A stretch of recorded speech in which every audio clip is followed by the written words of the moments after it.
नमस्कार, Mumbai नाईनच्या social media पेजवर आपल्या सर्वांचं स्वागत आहे।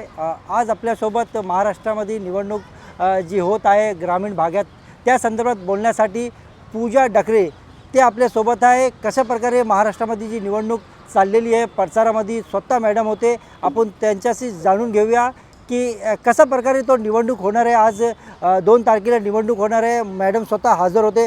मॅडम, आपलं स्वागत आहे मुंबई 9 टीव्हीमध्ये। आपण स्वतः महाराष्ट्राचा वेगळ्या कोणाकोपऱ्यात गेले आणि निवडणुकीची जी वेळ आहे ते लागलेली आहे, प्रचारासाठी आपण उपस्थित होते। कसा बघताय त्या प्रचाराला आपण आणि निवडणुकीला? महाराष्ट्रामध्ये प्रचार खूप जोरात चालू आहे। मी प्रचार केला अकोला जिल्हा, त्याच्यानंतर दारवा, यवतमाळ आणि आर्वी वर्धा डिस्ट्रिक्ट या 3 ठिकाणी मी गेलेलीत।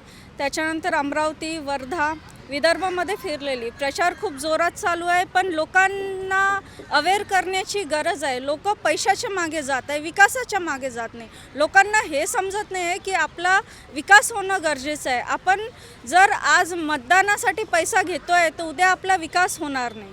आणि त्याच्यावर मला एवढंच बोलायचं आहे की जे बिकाऊ असतात ते टिकाऊ नसतात आणि जे टिकाऊ असतात ते केव्हा बिकाऊ नसतात।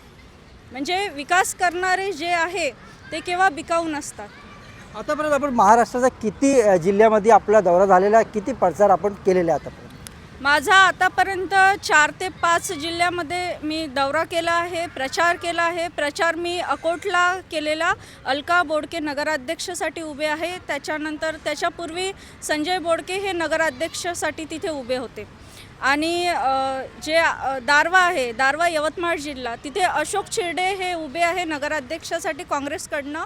आणि सुनील शिर्डे जे आहे ते एकनाथ शिंदे गट शिवसेना आहे त्यांच्याकडनं उभे आहे। पण अशोकजी शिर्डे जे आहे ते पहिले पण नगराध्यक्ष होते 2दा आणि त्यांनी खूप चांगलं तिथे डेव्हलपमेंट केलं आहे, लोकांचा विकास केलेला आहे। तर अशा विकास करणाऱ्या लोकांचा साथ मला वाटतं लोकांनी देणं हे गरजेचं आहे। त्याच्यानंतर आर्वी वर्धा जिल्हा आहे, तिथे पण मी म्हणजे ते माझं प्रॉपर आहे। तर वर्धा आर्वी मतदारसंघामध्ये जे आहे ते काही जे पक्षांनी आहे ते चुकीच्या लोकांना तिकीट दिली, ज्यांना बोलता पण येत नाही आणि जे क्रिमिनल माइंडसेटचे लोक आहे अशा लोकांना तिकीट दिली। तर अशा लोकांशी आपण अपेक्षा करू शकत नाही की ते विकास करतील। आणि दुसरी गोष्ट, मोठ्या प्रमाणात पैशाचे व्यवहार सुरू आहे जे की विकासासाठी घातक आहे। तर माझं एवढंच म्हणणं आहे की पक्षाला बघू नका, तुम्ही उमेदवाराला बघा। उमेदवाराला बघून तुम्ही मतदान करा, पक्षाला बघून करू नका। आता सध्या आपल्याला माहीत असं एक मोठा एक विषय आला आहे। एक जे नारायण राणेचे सुपुत्र आहे, दोघं सुपुत्र, एक BJPमध्ये आणि एक सेनेमध्ये शिंदे गटाचा, कुठेतरी पैशाचा गैरवापर करून लोकांना पैसे देण्याचा एक आरोप केला आहे निलेश राणे, नितेश राणेवर। त्याला आपण कसं बघतो? ते प्रकरण मी जास्त बघितलेलं नाही आहे, पण मला असं वाटतं की पैशाचे व्यवहार करणं घातक आहे।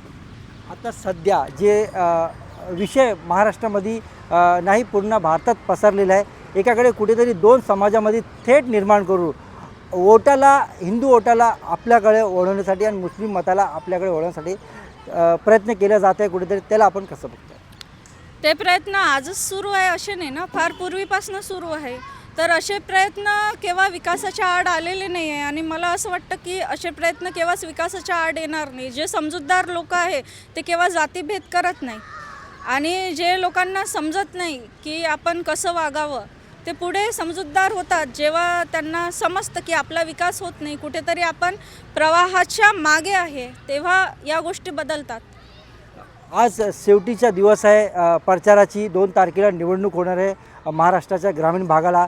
जाता जाता आपण लोकांना काय निवेदन करणार आहे? मला एवढंच बोलायचं आहे, तुम्हाला जर विकास हवा आहे तर पक्षाला बघू नका। आपलं जे चांगले उमेदवार आहे त्यांना निवडून द्या। पक्ष कुठलाही असो, शिवसेना असो, काँग्रेस असो, BJP असो की राष्ट्रवादी काँग्रेस असो, तुमच्या वार्डमध्ये कोण उमेदवार आहे तो तुमचा विकास करू शकतो का नाही हे बघा। आणि दुसरी महत्त्वाची गोष्ट, जो उमेदवार, जे लोक पैसे वाटतात त्यांना तुम्ही बिलकुल वोट देऊ नका, बिलकुल देऊ नका, कारण ते तुमचा विकास करणार नाही। त्यांनी जेवढा पैसा या इलेक्शनमध्ये खर्च केला तो पैसा कसा निघेल त्याची म्हणजे भरपाई कशी होईल हाच प्रयत्न करणार, ते पैसे कमवण्याचा प्रयत्न करणार, तुमच्या विकासावर ते पाय ठेवून ते उभे राहणार. म्हणून तुम्ही जे आहे सजान निर्णय घेऊन तुम्ही वोट करा.